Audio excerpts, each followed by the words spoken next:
Mark Howard, you're actually from the stand next door to us. Now, Yep. when you look at the front of the stand, it's a very diverse stand. One side, you've got cosmetic products, and on the other side of it, you've got IP protection products. Yep. Now, I'm not being funny, but those two really don't go hand in hand, do they? Well, they do, because cosmetics are a lifestyle commodity, and there's an awful lot of fake cosmetics around. So, yes, we do work hand in hand, the same as fashion, which I'm involved in as well. There's a lot of fake fashion. So that's how we got involved. Well, we'll talk about both sides. Very briefly, let's talk about the cosmetics, but that's not really why I've got you here, but Yep. let's talk about the cosmetics. What's the idea behind that?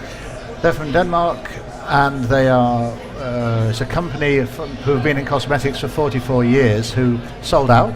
They decided to come back in because for fashion shops there is virtually no choice of cosmetics that fashion shops can sell to their consumers. So a lady comes in, buys a dress, something similar, and she wants to find some matching cosmetics, she can do it from the shop. So it has added another revenue strand to the shops.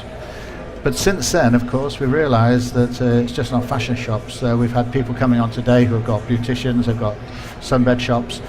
Everybody's looking. I suppose everybody's looking for an edge, aren't they? Yeah, They're looking for an something edge. a little different. Extra. If someone walks out of a shop without buying anything, it's a lost opportunity. So now it gives them another opportunity.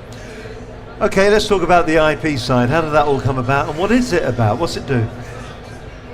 Estimated around 1 billion websites in the world at the moment, of which 0.1% are protected.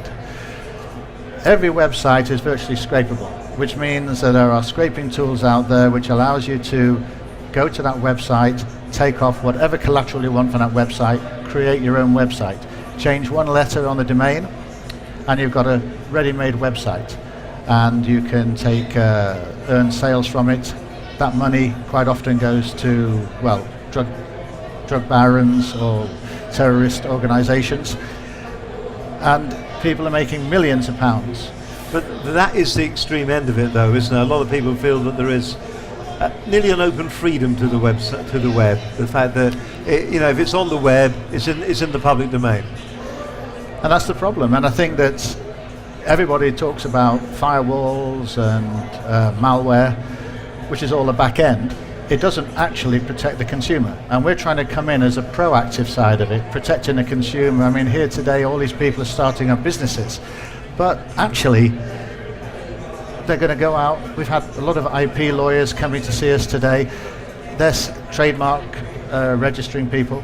And some will order a trademark name, take it on, put it on a website, and it can be stolen straight away. So we're coming in with a software package which will help protect them and give them some comfort. But then going down the line, if you've got an established business, and I quote a company from Holland called Nota Digi, where they created court licenses in Holland, and it was hacked. And for 2 weeks, the fake licenses were issued. When it was discovered, this 200 million euro turnover business went bust in 2 weeks. Crikey. And so it's protection from things like that. yes, I mean, we couldn't stop the hacking because we're not anti-hackers. What it could have done, we have the opportunity and facilities to put authentication buttons, live links on websites so that people can click that button and it will say, is it a genuine website or not? So it might have... Isn't that already there with the padlock, or is that just for payments? Secure sites. That works as well, but you see what happens is like these SSL certificates, if you bring one up, you can right click and copy it and then paste it. Okay. So it's a really open market. Who's it targeting? Is it the big companies, the big corporations, or is it the small companies? It's everything, absolutely everything, from someone who just might want to have their own website selling garden furniture, homemade garden furniture, through to the nationals, internationals. We're dealing with possibly the second or third largest organization in the world right now. They probably have 150, 200, maybe 300,000 websites. They have no idea how many websites they have got selling their product, claiming that they are genuine stockists. So we're working with them to try and enable them to whittle that list down so they actually know how many they've got. It's a big job, and with the internet growing at 60% compound per annum, it's getting bigger. The thing is, we are one of 3 or 4 people doing it in the world that we know of. So does that mean it's expensive then? No, it isn't, because it works on bandwidth really. The 3 factors that we have is how many images, how many pages, and is it a high usage website? So is it an e-commerce website where it's a generation comes from turnover of people, or is it just a landing page? So if the bandwidth is, if it's 10 images, if it's 1 image on 1 page, we don't charge at all, just do it. And then as it grows, then we'll start charging. Once it gets to maybe 30 images on 20 pages, then rather than pay per image, we do it paying by a fee. So it's not expensive. So if people want to find out more details, where do they go? Well, we're next door. Next if door you're here. to us. If you come to the show, they're next door. So you're 300. You're 100. Stand 300. You're 300. We have a website which is our business, which is www.globalbrandsprotection.com.